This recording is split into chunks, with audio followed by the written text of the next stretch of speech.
day guys, this is Gab, the Property Wanderer. This will be my first vlog ngayong taong 2025. So pasensya na guys, medyo mahangin dito sa site ng Sentera Cabuyao Phase 2. So nandito ako ngayon. So yan, nasa likod ko si Canam model and si Aster model, yung color brown. So for only 16,000 monthly down payment, meron ka ng ganyang kagandang bahay at ganyang kalaking lote.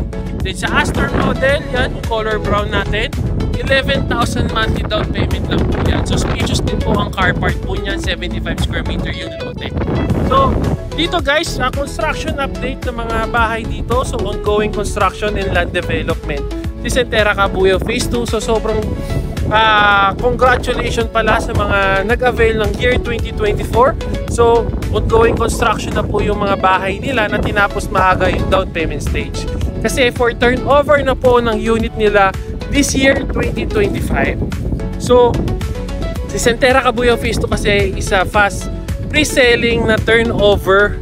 Unlike kasi sa other residents na 2 to 3 years po ang turnover kapag pre-selling. Pero dito, if ginawa nyo 12 months to pay ang down payment natin, ika 13 month po ay na po yung turnover ng unit natin dito.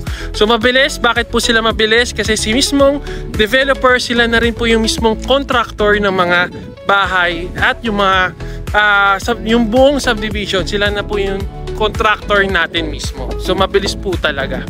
So yun lang guys, if you want to know more details regarding dito sa mga unit na ino-offer sa Sentera Cabuyao Phase 2, message nyo lang ako. So see ya guys!